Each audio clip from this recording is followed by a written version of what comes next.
चना छीन लिए। इस बुढ़िया ने पेट पकड़ा, इन चनाओं को चलेगा तो गरीब बनेगा। वह चना कहाँ पहुंचा दिए? उज्जैन में अवध का शांति बन गया। जब कन्हैया और सुदामा विद्या क्या करते, गुरु मैया ने कृष्ण और सुदामा को सत्ता लेने भेजा और यही चना दे दिए। भूख लगे तो आज आके चाट ली। चना साफ में चना को साफ कराया। कन्हैया वृक्ष पर चढ़ गए लकड़ियां तोड़ने के लिए। वो चना धीरे धीरे करके सुदामा ने सारी चल लिए। हम गरीब बन जाए कोई बात नहीं, गरीब बन गया तुम्हें हमारे हाथ किसके सामने फैलाएंगे। सुदामा जैसा तो मित्र होना मुश्किल की बात है। ये सब सुदामा ने जानबूझ कर किया। कृष्ण से सकार करते थे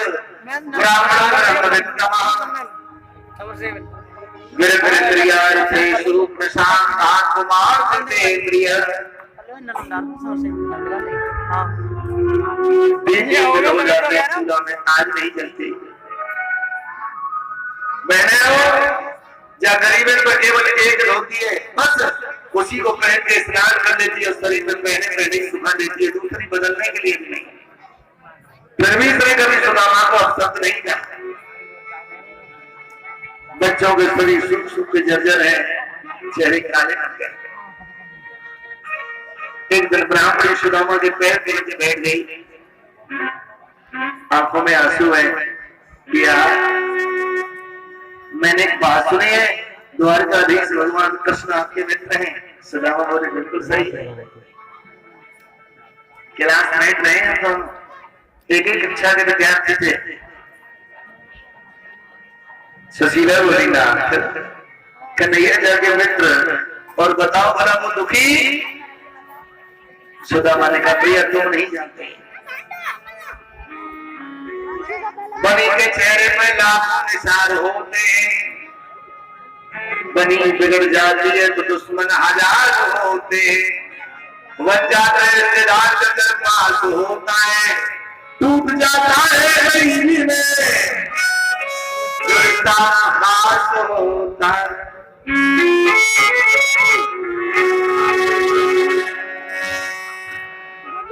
पैसा पास यार नहीं डोले, पैसा नहीं है पास यार मुख से नहीं डोले।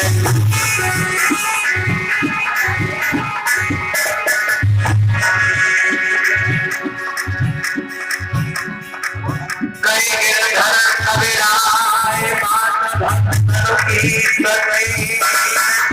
रहे प्रभु को ध्यान मेरा मेरी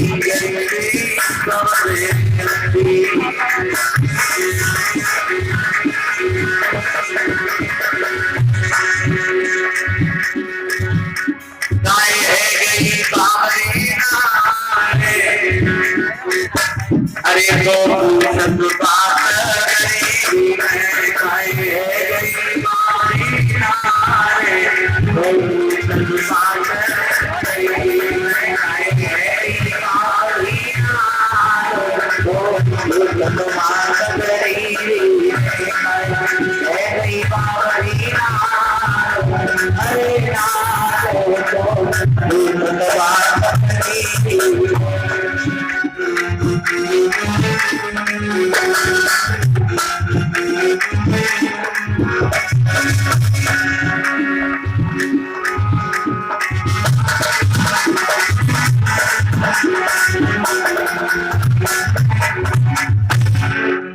बैठी बैठी ब्राह्मणी रो रही है। सुदादेव कह रहे भद्रे मेरे नंगे पैर हैं, बाकी पैरों में जो खड़ावना वो सोने की है। तू नहीं जानती पैसे वालों के द्वार पर गरीबों की कदर नहीं होती। सज्जनों सुशीला बैठी बैठी रो रही है, आंख से आंसू निकलता है, जहां पर लकीर बनाता हुआ जमीन में समा जाता है। सुदामा ने कोई गौर नहीं किया, लगी रहते हैं जहां पर मनोज को काम है, कुछ कुछ कहती रहती है। एक और अंतर है दोनों पति पत्नी में। सुशीला को जरूरत है संपत्ति की, सुदामदेव को जरूरत है कृष्ण दर्शन की। ब्राह्मणी की आंख जैसे ही सुदामा के पैर पर गिरा एकदम चौंक गए। रोइयो ऊपर को चेहरा किया तो देखा रो रो के डूब गए। अतीत में चले गए। मेरी गोविंद, मेरे घर में अगर गरीबी न होती तो मेरी प्राण प्रिया क्यों रोटी होती। जैसे ही सुदामा रोए सुशीला खड़ी हो गई, अपनी फटी फटाई साड़ी के आंचल से सुदामा की आंखों के आंसू पहुंच रहे हैं। रोए आपको रोक दिया, रोने के लिए मैं प्रयास। तुम क्यों रो रहे हो? रोने की आवाज जब बच्चों के कान में गई तो दौड़े दौड़े चले आए। अगर देखा गले में भैया डाल गई, चिपट गई बच्चों से। माँ रो रही हो? बाबू ने कुछ कह दिया क्या? नहीं बोली, कंठ गदगद है, हिंदी बनी है, मुंह से कोई शब्द नहीं निकल रहा। इतने में ही बच्चों की नजर पड़ गई उस पूरे गांव पर, इसके सही दीवे के घंटी दिखाई दे। न सिर पर पगड़ी है, न पैर में जूता चप्पल है, फटी हुई दवाई जली हुई दूर लगे बाटे।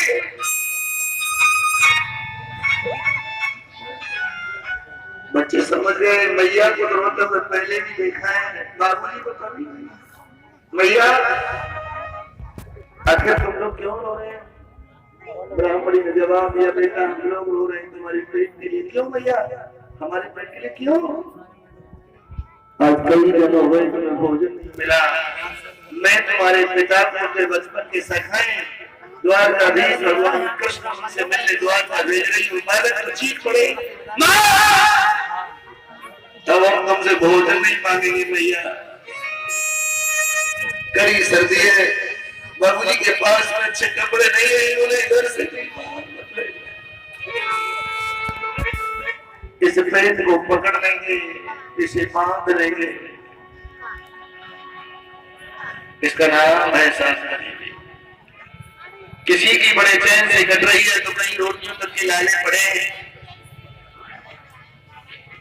कथा तो सुदामा की कह ही रहा हूं, बाकी मैंने अपने जीवन में और भी गरीब देखे। कई वर्ष पहले की बात है, हम लोग अलीगढ़ से कथा करने गए। एटा पहुंचे, लगभग बज गए रात के 10:30। सोचा गांव पहुंचेंगे समय और ज्यादा हो जाएगा, चलो यही भोजन कर लेते हैं। अपने साथियों ने वही भोजन किया, अपनी गाड़ी में बैठ गए। मेरी नजर पड़ी एक बच्चे पर, इसकी उम्र थी लगभग 7-8 वर्ष। पीठ पर पड़ी थी प्लास्टिक की बोरी, और वो बालक खाली बोतलें, पानी वाली प्लेटें, प्लास्टिक के गिलास, ये बीच कर उस बोरी में डाल रहा था। मैंने देखा और सोचा कोई विशेष बात नहीं, शहरों में तो बच्चे ये काम करते हैं। मैंने अपने साथ वाले बच्चों से कहा, बेटा एक बार समय बताओ क्या हुआ है? बोले गुरुजी लगभग 11:15 बज चुके हैं।